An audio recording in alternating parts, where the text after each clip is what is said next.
कि आपने ग्रेजुएशन करा के एक बच्चों से जिंदगी का सबसे बहुमूल्य चीज छीन लिया और ग्रेजुएशन का सर्टिफिकेट पे तुम कुछ नहीं कर पाओगे। कि शिक्षा का उद्देश्य संस्कार विकसित करना है, माँ बाप संस्कार सिखा के भेजे हैं। एजुकेशन क्या करता है ना, आपको आपके पास अगर जो साम्राज्य है उसे बचा के रखने में क्षमता देता है। तो तुम्हें पहले साम्राज्यवा तो दे, कैपिटल नहीं आ सका तो हम आग लगा देंगे डिग्री और डिग्री देने वाले दोनों में। तुम्हें कोई कितनो बेवकूफ बनाए, याद रखना, भाषण दे तो हमारा बात याद रखना। सबसे जरूरी क्या है, हम लोग एक चीज जो बोलते हैं ना कि एजुकेशन बहुत जरूरी है, ये जरूरी है, ये जरूरी है, आपको सबसे ज्यादा छुपाया ये जाता है कि फाइनेंस जरूरी है। जरूरी क्या है? फाइनेंस। देखो पैसा अगर नहीं आएगा ना, मेंटेलिटी में डिफरेंस आने लग जाएगा। आप फाइनेंशियल स्थिति देख, आप तुम देखना, तुम जनरल डिब्बा में बैठ के देखो, वहां लोगों की बात करने का टॉपिक मुद्दे अलग होंगे। तुम वही उठ के उसी ट्रेन के एसी डिब्बे में जाके देखो, वहां लोगों के बात करने का तरीका, स्टैंडर्ड लिविंग स्टाइल सब कुछ अलग हो जाएगा। आप एकदम कंप्लीट क्या रहेगा? डिफरेंट रहेगा। फ्लाइट में चल जाओ और ज्यादा रहेगा, उसमें चल जाओ, उसमें भी बिजनेस क्लास में, कोई दिक्कत, सब अलग हो जाता है। तो भारत के लोगों को ना छुपाया गया, क्योंकि देखिए भारत एक लोकतांत्रिक देश है, हमें अपनी जरूरतों के लिए हमने अपनी सरकार चुनी है। तो एक प्लान तरीके से इन्होंने कहा कि शिक्षा बहुत जरूरी है, क्योंकि उन्हें पता था कि शिक्षा अगर देंगे तो 25 साल लगेगा उसको नर्सरी केजी मैट्रिक इंटर कराओ, फिर ग्रेजुएशन कराओ, फिर कंपटीशन दो, नौकरी दो, 25 साल। तो 25 साल शांत रहेगा, शांति से कहो इसको टॉनिक पिलाओ, शिक्षा जरूरी, शिक्षा जरूरी, फाइनेंस जरूरी है। फाइनेंस समझ में आ गया कि नहीं आ गया? फाइनेंस जरूरी है। फाइनेंस से आप कहीं पे भी कोई साम्राज्य खड़ा कर सकते हैं। उसे सस्टेन करने के लिए शिक्षा की जरूरत होती है, तो कोई जरूरी थोड़ी खुद ही सस्टेन करेगा यहाँ पे। तो फाइनेंस खराब कर दिया। जापान ने कहा कि ये सब नौटंकी हमारे यहाँ नहीं चलेगा, ये जरूरी है, वो जरूरी है। कपड़ा पहनना जरूरी है तो भाषण देने की क्या जरूरत है? जैसे कपड़ा पहनना जरूरी है वैसे एजुकेशन जरूरी है। क्या जिंदगी भर हम लोग पढ़ते हैं? सीखते जिंदगी भर है। पढ़ाई का एक उम्र होता है 20-22 साल तक में आप अपनी पूरी मेन जो स्ट्रीम एकेडमिक स्कूल कॉलेज की पढ़ाई होती है उसे खत्म कर चुके होते हैं। उसके बाद वो टोटल फोकस करता है फाइनेंस पे। तो जापान के लोगों के पास पैसे ज्यादा हैं, पैसा जाने होने की वजह से लिविंग स्टैंडर्ड बढ़ गया है, खाने पीने का जो क्वालिटी है वो बढ़ गया है, जिस वजह से लोग बीमार कम पड़ते हैं। हमारे यहाँ लोगों के पास पैसे कम हैं, जिस वजह से खाने पीने की स्टैंडर्ड एकदम खराब है, एकदम न्यूट्रिशन के नाम पे तो जीरो है। इसी वजह से जब बीमार पड़ते हैं तो इतना तेजी से इनका हेल्थ डाउन होता है। सीधे जिला से गांव से जिला में, जिला से बड़े से हॉस्पिटल में होगा पटना, पटना के ऊपर धर धरा के भेज देते हैं सर। जोन हॉस्पिटल पकड़ता है ना, कहता है कि जाने वाला है, धैर्य रहो 2 दिन, 2 लाख लेके अगले दिन रेफर, 2 लाख लो अगले दिन रेफर, रेफर करते करते करते ऊपर तक पहुंचाता है। जब लास्ट तक पहुंचते हैं तो किसी के पास कुछ बचा ही नहीं। इसका रीजन क्या है? हेल्थ सिस्टम अच्छा, देखो हमारा फूड बिहेवियर बहुत खराब है, हमारे पास पैसे नहीं है। और चाइना में, सॉरी जापान में इसने बहुत अच्छा किया है। जब आप अच्छा लिविंग स्टैंडर्ड कर देते हैं ना, तो आपको हर जगह वैसे ही चाहिए। जैसे आपका घर एकदम, घर में कालीन बिछा होगा, साफ सफाई होगा, किसी घर में जाएंगे ना तो उसमें आपको कुछ फेंकने में भी अजीब लगेगा, तो तुम फेंक ही नहीं पाओगे। लेकिन क्या है कि हम लोग का स्टैंडर्ड भी वैसे ही है। जैसे घर, गरीबी की वजह से घर कैसे होते हैं, पूरे घर में कहीं फेंक दो, डस्टबिन की जरूरत नहीं है। बढ़िया घर रहता है तब ना डस्टबिन रखा जाता है कि हाँ यहीं फेंक सकते हो, यहाँ नहीं।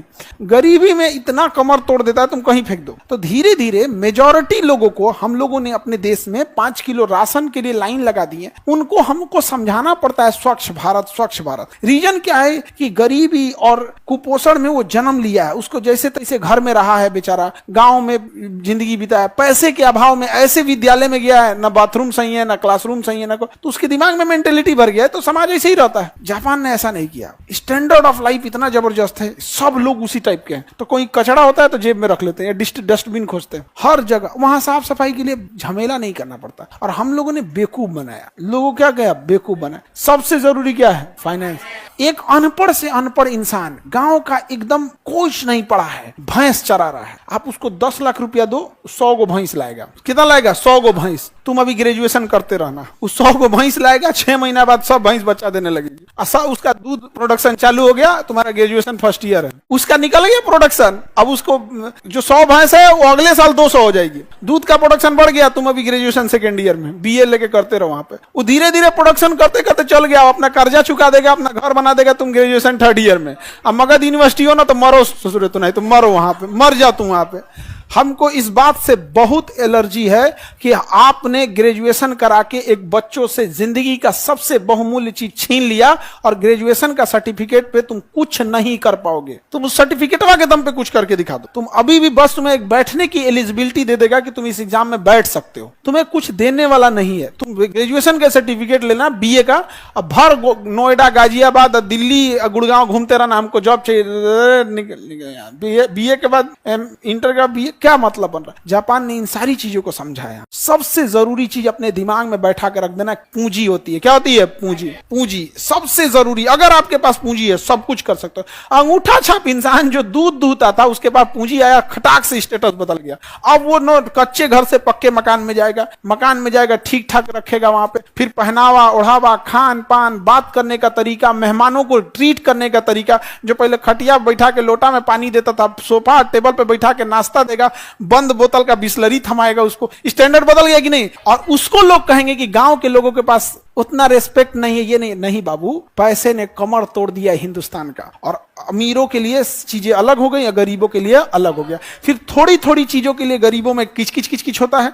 तुम इधर पानी मत बहाओ, तुम ये मत करो, वो मत करो। बड़े लोगों के घर कोई दिक्कत नहीं है। समझ में आ रहा है कि नहीं? जापान ने अपने इस सिस्टम को, लोगों को वहां पे एकदम ट्रीट किया बेहतर ढंग से। और हम लोग को सबसे खराब तो बर्बाद किया सब झारखंड और बिहार वालों, सबसे खराब किया यहाँ पर। इन लोग को अभियो नहीं बुझाता, अभियो बिहार वाला फैक्ट्री खोजता है सब। नॉर्वे दुनिया का सबसे खुशहाल देश, देखो, Norway, Sweden, Finland, Iceland, Denmark, दुनिया के 5 सबसे खुशहाल देश जहां गरीबी का नामो निशान नहीं है, एक भी गरीबी नहीं है। तुम अगर 1 महीने बेरोजगार हो जाते हो तो तुम्हें 2.5 लाख रुपया महीना सरकार देती है, क्योंकि वहां सैलरी 5 लाख देते हैं सब। समझ में आ गया? कौन लेगा 2.5 लाख रुपया आराम से? और उन्होंने कहा कि इतना ही नहीं, इतने खुशहाल हैं कि उन्होंने कहा कि हफ्ते में 1 दिन छुट्टी होती है, संडे नहीं 2 दिन दिया जाए, मंडे टू फ्राइडे। तो ये स्कैंडिनेवियाई देश में हफ्ते में 2 दिन। अभी वो लोग कह रहे हैं कि नहीं, हफ्ते में हम 3 दिन छुट्टी देंगे, 4 दिन काम करेंगे। कौन सी फैक्ट्री लगी है वहां पे? नहीं लगी है। तो बेवकूफ बनाते हैं सब तुम लोग को, और हम सब बेवकूफ बन रहे होते हैं। ऐसा कोई जरूरत नहीं है। यहाँ पे प्राइम फोकस ऑफ एजुकेशन होना चाहिए कि हम अपना कैपिटल कैसे ले आ सकते हैं। अगर कैपिटल आ गया तो आपके अंदर 10 लोगों को रोजगार देने लोगों, समझ में आ गया कि नहीं आ गया? उसके आराम से हो जाएगा। जापान ने यही सब किया। आज हम लोग को बुलेट ट्रेन दे रहा है। 1960 में इसने बुलेट ट्रेन चलाया था। रीजन क्यों चलाया था? क्योंकि लोगों के पास इतना पैसा आ गया था, एजुकेशन को इतना बढ़ावा दिया था, इतना पैसा आ गया था कि लोगों को 6 घंटा 7 घंटा ट्रेन में बैठना बोरियत महसूस लगी थी। उन्होंने गवर्नमेंट से पूछने लगे थे कि ये क्या तरीके बना रखा, हम 6 घंटा 10 घंटा ट्रेन में बैठेंगे। तो वहां मजबूरी बन गई कि क्या होगा, कि बुलेट ट्रेन लाया। और हम लोग वंदे भारत पे खुश हैं। वंदे भारत पे खुश है। कोई स्पेशल ट्रेन नहीं है वंदे भारत। इस गलत फहमी से निकाल दो, उसे स्पेशल ट्रीट किया जाता है। एक वंदे भारत 20 ट्रेन को डिस्टर्ब करती है। कौन सी स्पीड भाग रही है? एवरेज स्पीड 120 है। वंदे भारत की एवरेज स्पीड 120 है। मार वंदे भारत, ये वो रीजन हम लोग का जो लिविंग स्टैंडर्ड है वहीं ले आके सीमित कर दिया। भाषण देता है कि शिक्षा का उद्देश्य संस्कार विकसित करना है। माँ बाप संस्कार सिखा के भेजे हैं। और कौन तुम लोग का किताब में सिलेबस है संस्कार का? तो नहीं बताओ। अगर संस्कार माँ बाप नहीं सिखा के भेजते हैं तो 500,000 क्लासरूम को संभालने वाला एक अकेला शिक्षक नहीं संभाल सकता था। ये किसके बदौलत? संस्कार। भाषण देता है सब। यहाँ जापान को टेक्नोलॉजी अपनाई है। वहां पे पैसा अगर नहीं, कैपिटल नहीं आ सका तो हम आग लगा देंगे डिग्री और डिग्री देने वाले दोनों में। बिना मतलब का नौटंकी करके रखा है। 3 साल का ग्रेजुएशन हो, 4 साल कर दिया सब। नहीं तो एक और रानी बानर मार दिल बीछी। एक तो 3 साल में कुछ नहीं हो रहा था, 4 साल कर दिया उसको। आओ पे से ना सेमेस्टर कर दिया। इस सेमेस्टर से सबसे ज्यादा फायदा जानते हो किसको होगा? जो कॉलेज नकल कराते हैं उनको। पहले वो नकल कराने का 4,000 रुपया सुविधा शुल्क साल में 1 बार लेते थे। अब सेमेस्टर वाइज हो गया। अब साल में कितनी बार लेंगे? 2 बार। यानी पूरे ग्रेजुएशन में पहले जहां 3 बार लेते थे, अब 4 साल का ग्रेजुएशन सेमेस्टर वाइज होने के बाद 8 बार। अगर सुविधा शुल्क 2,000 भी लेता है एक एग्जाम में पास कराने का, तो पूरे ग्रेजुएशन में 8 दूनी 16, 8 सेमेस्टर है। 16,000 रुपया तुम केवल सुविधा शुल्क के नाम पे दे दोगे, क्योंकि तुम्हें नकल करके पास होना है। और इसमें तुम्हारी कोई गलती नहीं है, क्योंकि तुम्हें पता है, तुम समझदार हो, ग्रेजुएशन करने से कुछ नहीं होता है। अपना समय तो बचाए। तुम समझदार हो। कौन जाएगा मरने के लिए कॉलेज में? अब कोई मतलब का नहीं। और यहां ये सबने एकदम बेहतरीन काम किया। इनका एजुकेशन सिस्टम अलग है। इनके एजुकेशन में, इनके स्कूल में मिड डे मील का खाना 5 स्टार होटल का होता है। जापान में मिड डे मील का खाना कैसा होता है? 5 स्टार होटल है। हम लोग का सोचा छिपकली गिरल थी, खिचड़ी। तो जापान का बात अलग है, यहाँ पे डेवलप है। और जब ऐसा होने लगता है ना बाबू, देखो समाज में जब आपके पास कैपिटल आ जाएगा, पैसे आ जाएंगे ना, तो फिर आप दूसरे को रोजगार देने लगेंगे। फिर आप खुद से ना राशन छोड़ दीजिएगा, सब्सिडी वाला एलपीजी छोड़ दीजिएगा। जब खुद से आपके घर में 2-4 आदमी आ जाएंगे, गाड़ी घोड़ा आ जाएगा, तो आपको खराब लगने लगेगा है। तो लिविंग स्टैंडर्ड केवल के एजुकेशन की वजह से नहीं, कैपिटल तुम्हें कोई कितनो बेवकूफ बनाए, याद रखना, भाषण दे तो हमारा बात याद रखना। हमसे कई बार हमसे कोई मंच पे बोलता है तो हम मंच पे बोल देते हैं, एगो तो नया सगुफा सीखा है, शिक्षा मंत्री बन जाएंगे तो कौन सी कर लेंगे, कौन सी कर लिया शिक्षा मंत्री हम लोग का। शिक्षा मंत्री क्या कर लेंगे। एजुकेशन जब भी चेंज करेगा तो टीचर करेगा सब, जो स्कूल में पढ़ा रहा है सब, और जो बच्चे करेंगे उसके सिवा कोई नहीं करेगा। शिक्षा मंत्री बैठ के करेंगे, पते नहीं है शिक्षा मंत्री को, एसी से बाहर निकले तब पता चलता है सरकारी स्कूल टपक रहा है पानी। चेंज कर पाएगा जी? नहीं चेंज कर पाएगा। यहाँ पे शिक्षा मंत्री हमरा से कहता बना दिया, हमें नहीं बनना है भाई। बार बार हमरा से यही पूछता है यहाँ पे, शिक्षा मंत्री बने, कोनो अच्छा चीज बताओ। हमको ये सब देखो, हम एक चीज जानते हो, हम ना वो एक होता है ना, इंसान बहुत अच्छा बोलता है कि किसी को खराब ना लगे, हम कहते हैं कि खराब लगे, कि लगना चाहिए तो लगना चाहिए, यहाँ पे खराब लगना चाहिए। हमारा बस एक ही चीज है, पढ़ाई होल्ड करने की क्षमता है। जैसे गाड़ी में क्या होता है, ब्रेक चढ़ान पे जाए, इंजन पावरफुल रहे ना तो कितना चढ़ान रहेगा रोक ले। तो एजुकेशन क्या करता है ना, आपको आपके पास अगर जो साम्राज्य है उसे बचा के रखने में क्षमता देता है। सोचो तू नहीं पहले साम्राज्यवा तो दे, बचाएंगे कौन चीज? हमरा राइफल दे दिया कि निगरानी करो, घर है झोपड़ी, कौन चोरी करेगा यार, कौन करेगा? शिक्षा लो, ग्रेजुएट बनो, तुम होल्ड करके रखो। कौन ची भैया होल्ड करके कौन ची रखेंगे? चोर जाएगा तो बेचारा पर्स में से 200-400 छोड़ के जाएगा। बहुत गरीब था यार, छोड़ के चला जाएगा। यहाँ पे क्या मतलब बनता है? लेकिन अगर बढ़िया साम्राज्य रहेगा, किसी को रख लेंगे तुम सुरक्षा। देखो कौन सा धीरूभाई अंबानी एमबीए किए हैं, कौन सा ऑफिस टाटा संभालते थे और अंबानी संभालते थे? कोई नहीं संभालते।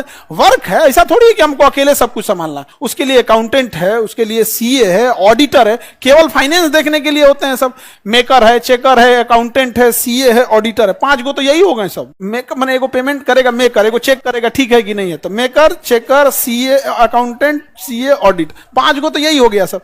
और जिसकी कंपनी उसको कुछ नहीं बुझाता है, ये क्या